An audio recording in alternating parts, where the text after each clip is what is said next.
Bonsoir à toutes et tous. Nous allons commencer dès à présent la longue série, longue et fastidieuse série de discours habituels. Voilà, on va faire, merci Mimi de le dire, nous allons faire court. Ah non, j'ai une mauvaise vue, mais j'ai une bonne oreille. Exactement. Bien, mesdames, messieurs, bonsoir à tous. Alors, je salue les nombreuses personnalités ici présentes. Ça réverbère un petit peu. Donc je salue notamment ma collègue Catherine Brunorine qui est ici présente, qui représente le département de la Manche et son président, voilà, dont le nom actuellement est Marc Lefebvre, mais qui est un président par intérim du fait de la démission du président Barre et dans l'attente de l'élection prochaine. Merci Catherine d'être présente. La présence est d'autant plus importante que ce projet, cette exposition, se fait en partenariat avec les archives départementales de la Manche, qui, comme chacun sait, est un établissement qui fonctionne grâce au conseil départemental. Donc il y a beaucoup de personnalités ici, et ce soir des élus d'Avranches, des élus de la communauté d'agglomération Mont-Saint-Michel-Normandie. Il y a des sommités, j'ai aperçu un ancien préfet, j'ai aussi noté la présence, mais vous l'avez tous noté, du directeur de la médiathèque du patrimoine et de l'architecture, ou de l'architecture et du patrimoine, je ne sais jamais. L'architecture et patrimoine, ou alors les acronymes, c'est un peu fatigant. Le directeur des archives départementales, Jean-Baptiste Zell, qui prendra la parole en quelques instants.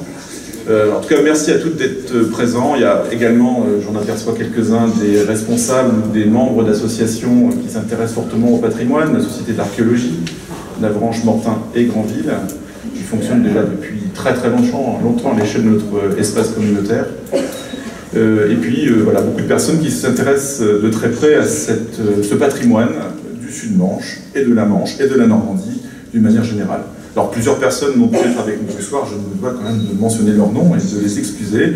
Le président Morin de la région normande, Philippe Gosselin, le député, Claire Rousseau, conseillère régionale en charge du sport principalement, Association Esport, Karine Mailleux, maire de Saint-James, Marie-Pierre Fauvel, élue au conseil départemental, également vice-présidente, Jackie Bouvet, maire de la commune associée à Saint-Hilaire de Saint-Martin-de-Mandel, Jessie Orvin, qui est en charge de la culture à la communauté d'agglomération, et Marc-André Sabater, le maire de Vire, que nous avions invité, qui ont la gentillesse de nous demander de bien vouloir les excuser. Donc, je prends la parole ce soir au nom, bien évidemment, de la ville d'Avranches, de son conseil municipal, mais aussi au nom d'Annie Parent, adjointe à la culture, qui a décidé de ne pas prendre la parole pour ne pas rallonger trop la série de discours. Donc merci Annie, et je vais essayer de faire court, en ne doublant pas le temps de parole qui m'était imparti. Je remercie aussi, je le fais dès maintenant pour être sûr de ne pas oublier, l'ensemble des services municipaux qui, comme toujours, travaillent d'arrache-pied pour que ces expositions récurrentes ici au Scriptorial, mais aussi au Musée d'Art et d'Histoire, mais également à la Bibliothèque patrimoniale du Fonds ancien, puissent être voilà, parfaitement achevées au moment du vernissage.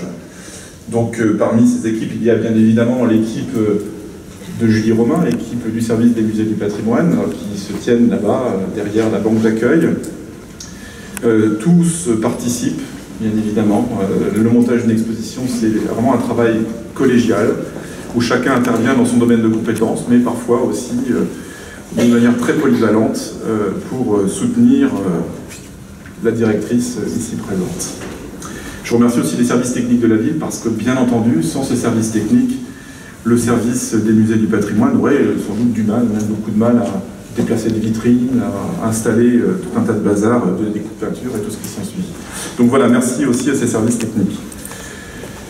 Cette exposition est une exposition qui me touche particulièrement parce que, d'une part, on y évoque nos prédécesseurs. Alors quand je dis nos prédécesseurs, je pense à Daniel Levalet, bien évidemment, qui est un de nos ancêtres dans la discipline. Tu n'es pas encore dans l'exposition, mais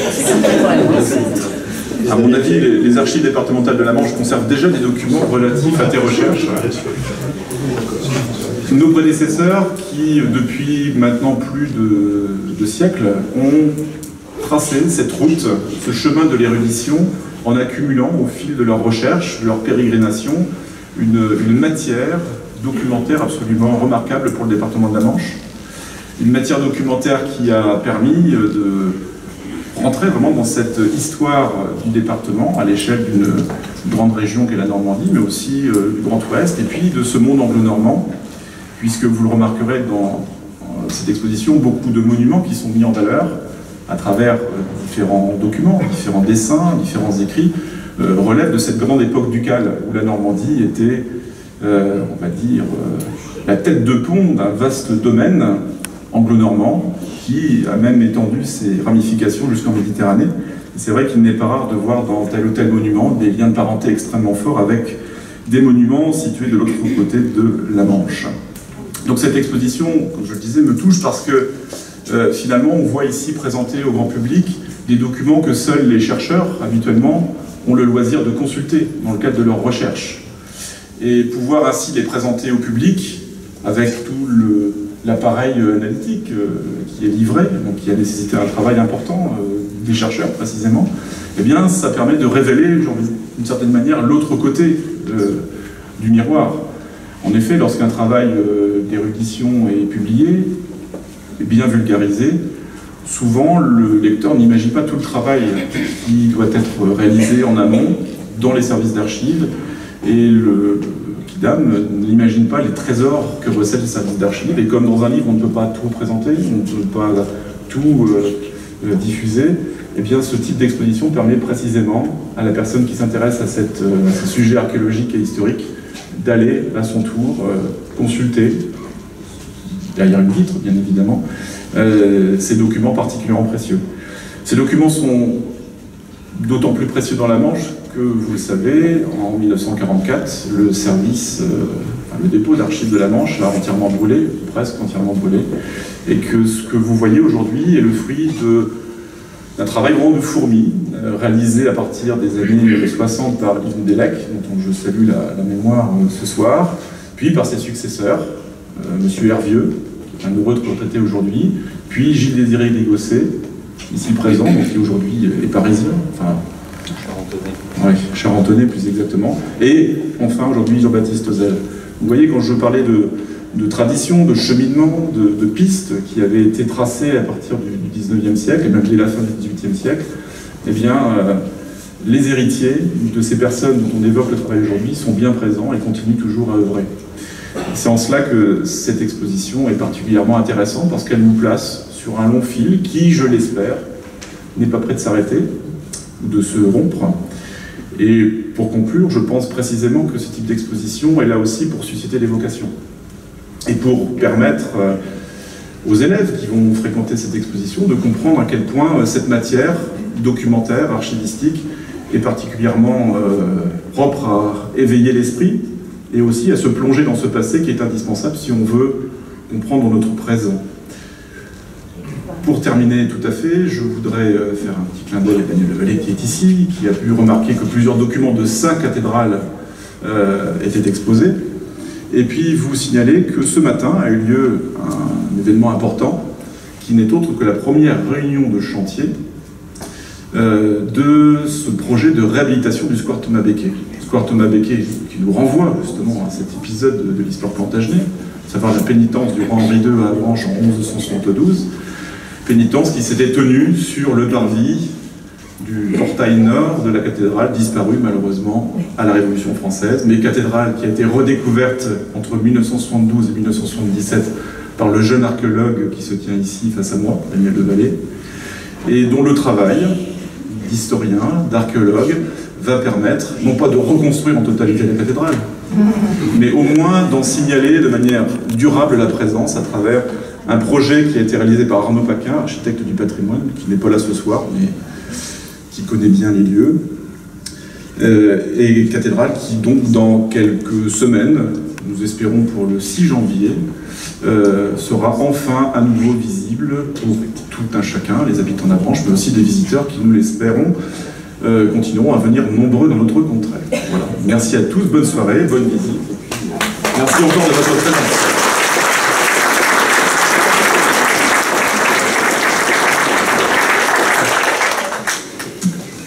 Bien, bonsoir à toutes et à tous. Merci à la ville d'Avranches et à son maire d'accueillir cette exposition. Je remercie l'équipe du scriptorial et puis je vous salue tous en vos grades et qualités tels que l'a fait David Nicolas pour éviter de prolonger mon propos. Donc le Conseil départemental de la Manche, depuis plusieurs années, plusieurs mandatures, a eu des présidents qui ont eu à cœur à travailler sur la culture et surtout sur la diffusion de la culture. Donc les grands axes en fait, de la politique départementale, c'est une culture de qualité, une culture accessible au plus grand nombre, et puis une culture et un patrimoine que l'on puisse faire en sorte que les habitants de la Manche puissent s'approprier ou se réapproprier. Voilà, pourquoi je vous dis ça? Parce que je crois vraiment cette exposition, nous sommes en plein dans cette cible. Les archives départementales de la Manche sont devenues maison de l'histoire de la Manche, et là aussi dans le but de faire en sorte que la population puisse s'approprier les archives départementales, ne considère pas ça comme un lieu un petit peu sacré où ils ont du mal à pénétrer, et que les archives aussi puissent sortir du bâtiment et venir diffuser la culture sur l'ensemble du territoire. Donc la vice-présidente à la culture que je suis se félicite de ce vrai partenariat entre les archives départementales et entre les musées David d'Avranches.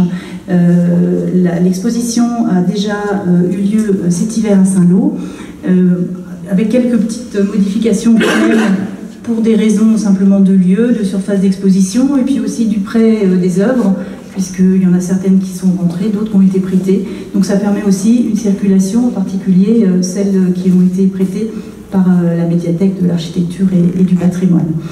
Voilà, donc c'est un regard des érudits de la Manche sur un patrimoine qui à l'époque n'était pas forcément valorisé, pas forcément reconnu, et certains ont grandement participé même à la sauvegarde et à la restauration de ce patrimoine.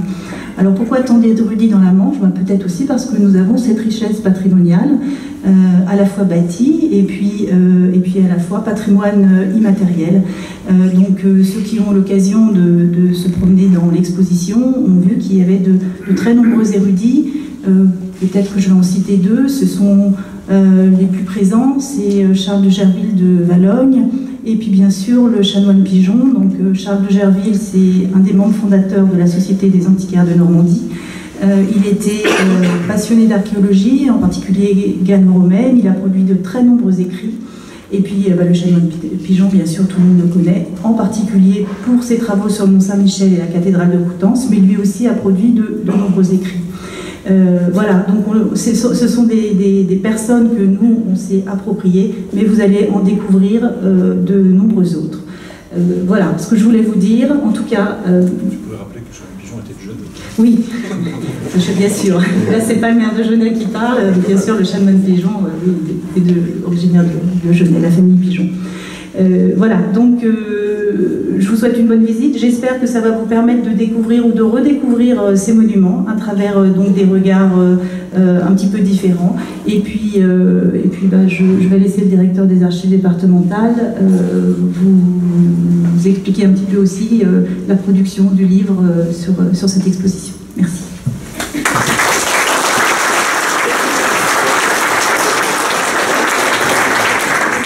Je souscris à tout ce qui a été dit auparavant, donc je ne vais pas le répéter. Donc merci à tous les acteurs de cette exposition. Faire une exposition, c'est une question de choix. Le choix a été difficile, de retenir 23 monuments à travers le territoire départemental, tellement le département est riche effectivement en monuments et en beaux monuments. Et donc les uns et les autres peut-être seront déçus de ne pas trouver tel ou tel monument qui est cher, mais bon, c'est une question de choix. C'est une question de choix aussi de présenter en un panneau très court tous les enjeux historiographiques qu'il y a derrière chacun des bâtiments, et archéologiques et historiographiques. Donc évidemment aussi nous avons fait très court, parce que quand on visite une exposition, on n'aime pas lire des paragraphes entiers. Et très court dans les textes, très court aussi, enfin des choix aussi dans les documents et dans les dessins, les photos que nous avons montrés. Donc pour ceux qui veulent aller plus loin, il y a le catalogue de l'exposition, qui est un catalogue que nous avons voulu vraiment beaucoup plus large que l'exposition, non pas par le nombre de monuments, parce que les 23, enfin à un près, se retrouvent dans le catalogue, mais par contre, chaque monument est vraiment détaillé avec comme un article sur chacun de ces monuments. Alors, c'est un livre qui peut peut-être un peu déranger, parce que c'est un livre qui demande un certain décentrement. L'enjeu de cette exposition, c'était de nous faire chausser des lunettes du 19e siècle pour regarder ces monuments tels que les érudits de la fin du 18e jusqu'au début 20e ont pu les regarder, et donc s'approprier leurs questionnements, leurs interrogations, leurs découvertes, les débats aussi pour savoir si on doit les détruire, les consolider, les reconstruire. Donc toutes ces questions, évidemment, souvent on les a dépassées au XXe ou XXIe siècle. Mais donc ce livre, effectivement, appelle un décentrement pour se remettre dans l'état d'esprit du XIXe siècle. Donc certains peut-être seront surpris ou déçus de ne pas trouver des monographies totales sur ces monuments, avec à la fin la conclusion du XXIe siècle. Voilà. Mais c'est l'enjeu de l'exposition, en fait. Et je laisse maintenant Julie Romain continuer la présentation, parce que je pense que j'ai dit tout ce que j'avais à dire. Je vous remercie.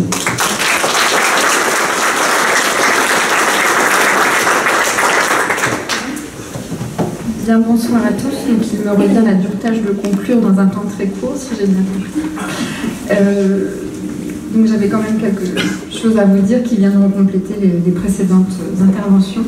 Donc déjà, je souhaiterais commencer en vous remerciant de votre présence. C'est toujours un plaisir pour nous, et pour moi et pour toute l'équipe, de vous retrouver à chaque inauguration, et surtout de vous retrouver à chaque fois toujours aussi nombreux. Donc merci à vous d'avoir répondu présent. Donc avec cette nouvelle exposition temporaire, le Scriptorial poursuit son objectif de valoriser les collections patrimoniales de la ville d'Avranches, et surtout de faire connaître à un public le plus large les richesses patrimoniales de notre territoire, donc là qui s'étend bien au-delà d'Avranches, puisque l'exposition concerne tout le département du Sud-Manche. Je vais accélérer parce que beaucoup de choses ont été dites et passer directement à l'essentiel. Cette exposition, comme vous l'avez compris, a été organisée en partenariat avec les archives départementales de la Manche. C'était une première expérience pour moi de partenariat avec les archives, et je dois dire que ça a été vraiment un contexte de travail très agréable et très efficace, puisque l'ensemble de l'équipe, enfin je n'ai pas rencontré toute l'équipe, mais fait preuve d'un grand professionnalisme et d'une grande efficacité. Donc voilà, c'était une organisation très agréable, et je remercie particulièrement Jean-Baptiste Ozel, le directeur, et Jérémy Allais, le responsable de l'action culturelle, que je ne vois plus, qui est là-bas, qui est caché, puisque c'était aussi la première fois qu'on travaillait ensemble, et j'ai pu découvrir un professionnel d'une grande qualité qui a œuvré à la réalisation de l'exposition et du catalogue. Voilà, donc il est caché, mais il a énormément travaillé sur ce projet-là. Et cette exposition a aussi été pour moi l'occasion de rencontrer Monsieur Désiré Digossé, qui est ici. Là aussi, pour moi, c'était une première, et ça a été un grand plaisir, d'autant qu'il m'a ouvert les réserves de la médiathèque et de l'architecture et du patrimoine, alors qu'on était dans un délai très court, et donc on a pu bénéficier de ce prêt vraiment important. La plupart des documents, ce sont les grands dessins aquarellés que vous voyez au mur. Et il y a aussi beaucoup d'autres documents qui sont conservés à la MAP. Le choix, là encore une fois, a été difficile. Donc voilà, j'espère qu'on aura d'autres occasions de présenter les trésors de la MAP à Avranches. Et je tiens à souligner aussi la participation de la bibliothèque Jacques Prévert de Cherbourg, qui a prêté les manuscrits de la collection Charles de Gerville, et particulièrement la directrice Héloïse Cuillet et Barbara Hirard, qui est la responsable du fonds patrimonial de la bibliothèque de Cherbourg. Elles ne sont pas là ce soir, mais je souhaitais quand même les remercier. Et donc les collections de ces trois institutions dialoguent dans l'exposition avec les collections patrimoniales de la ville d'Avranches, et en particulier les carnets du chanoine Pigeon et la bibliothèque du chanoine Pigeon, qui sont conservés à la bibliothèque patrimoniale. Comme vous l'avez déjà vu, l'exposition a été réalisée avec une scénographie réalisée par un scénographe professionnel qui est Nicolas Bréard et que je salue puisqu'il est ici, je l'ai aperçu tout à l'heure. Il est là-bas, voilà, de l'agence Musée Scène, et donc qui a conçu et réalisé l'ensemble du mobilier de l'exposition qui a été accueilli l'année dernière aux archives et cette année au Scriptorial. Au sujet du catalogue dont M. Ozel vous parlait tout de suite, le voici. Il est disponible à la boutique du Scriptorial et aussi dans toutes les bonnes librairies. Au sujet du catalogue, je voulais remercier particulièrement Henri Decamp, qui, malgré un emploi du temps extrêmement chargé, puisqu'il est très sollicité, a bien voulu rédiger la notice qui est consacrée au Mont-Saint-Michel dans le catalogue. Voilà, et pour terminer, je vous invite à découvrir l'ensemble des animations qui sont prévues autour de l'exposition, prévues par le service des publics et par Anne Tenef qui se cache derrière. Donc vous retrouvez toutes les informations dans le dépliant de l'exposition. Et je remercie particulièrement la Société d'archéologie d'Avranches qui s'est associée au projet d'exposition pour proposer 2 conférences en lien avec la thématique de l'exposition. Et la prochaine aura lieu au mois de janvier sur la cathédrale de Monsieur le Valet. Sa cathédrale. Voilà, et donc pour terminer, là vraiment je termine, je salue et remercie l'ensemble de l'équipe du service des musées du patrimoine. Comme on disait en introduction, c'est un travail collectif et collégial qui permet d'aboutir à ce résultat. Et je salue aussi l'ensemble des services de la ville qui ont œuvré à la réalisation de ce projet. Voilà, merci à tous. Je vous invite à aller prendre un verre.